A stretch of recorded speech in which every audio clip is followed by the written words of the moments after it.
এই প্রথমবারের মতন আমার বাবা মুখ ফুটে কোনো কিছু খাওয়ার কথা বলল। আমার বাবা কখনো কোনো কিছু খাওয়ার কথা বলে না। আসসালামু আলাইকুম। সবাই কেমন আছেন? আলহামদুলিল্লাহ আমি অনেক, অনেক ভালো আছি।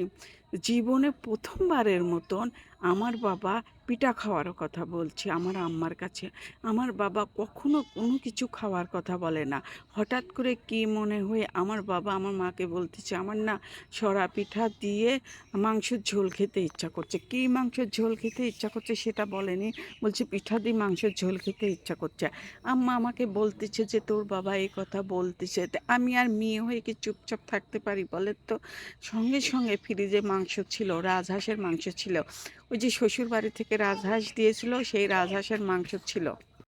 অর্ধেকটা রান্না করেছিলাম সেদিন আর অর্ধেকটা রেখে দিয়েছিলাম। আর আজ যেহেতু বাবা খেতে চাইছে আর সঙ্গে, সঙ্গে বের করে এই যে আমি মাংসটা কিন্তু রান্না করে ফেলতেছি। তারপরে আমি চিতই পিঠা বানাবো, মানে ছড়া পিঠা বানাবো। আমার বাবা-মার জন্য সবাই দোয়া করবেন। কারণ আমার বাবা-মা দুজনই অনেক অসুস্থ। বাবার থেকে মাটা বেশি অসুস্থ। আমার আম্মা অনেক অসুখ। বাবাও অসুস্থ কিন্তু বাবার থেকে মাটা একটু বেশি অসুস্থ। আমার আম্মার বিভিন্ন ধরনের অসুখ। আল্লাহ যে বাঁচিয়ে রাখছে আল্লাহর কাছে হাজার, হাজার শুকরিয়া। আর আমার আম্মা তো কোনো কিছু খেতেই পারে না। কারণ আমার আম্মার পিত্তথলি নেই। যা খায় তাই মানে বমি করে বের হয়ে যায়।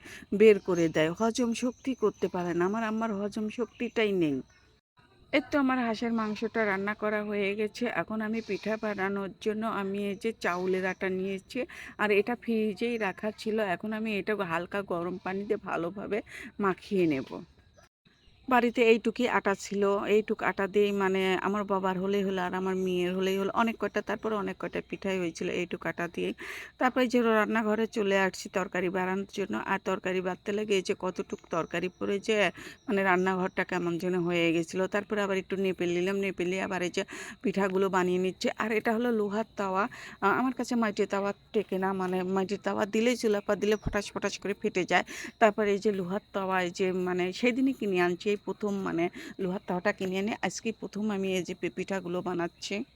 আমি ভাবতেই পারিনি যে লোহার তাওয়ায় যে এত সুন্দর সরা পিঠা হবে। আমি কখনো বানাইনি। আজকেই ১ম বানালাম এই লোহার তাওয়ায় এই পিঠাগুলো। আর মাশাআল্লাহ এত সুন্দর হয়েছে পিঠাগুলো আর কি বলবো। আর এই ভয়েস দেওয়ার সময় যে আমার ছাগলগুলো যে এত চিল্লাপাল্লা করছিল কি বলবো। আপু ভাইয়ারা একটু কষ্ট করে ভিডিওটা শুনে নেবেন। আর আমি দিনে ভয়েস দেই তো আর দিনে ভয়েস দিলে তো মানে সব রকমের শব্দ শোনাই যাবে তাই না? তারপরে যে আমার পিঠেগুলো বানানো হয়ে গেছে আমি কিন্তু সঙ্গে, সঙ্গে আমার বাবাকে ১ম এ খেতে দিয়ে আসছি। আর আমার বাবা তো পিঠা দেখে অনেক খুশি হয়েছে। আর পিঠাগুলোও কিন্তু অনেক সুন্দর হয়েছিল তাই না? আমি ভাবছি যে তাওয়ায় কেমন হবে পিঠা। কিন্তু মাশাআল্লাহ পিঠাগুলো অনেক সুন্দর হয়েছে। আর বাবাকে দিয়ে যে আমিও সঙ্গে, সঙ্গে কিন্তু খেয়ে নিচ্ছি।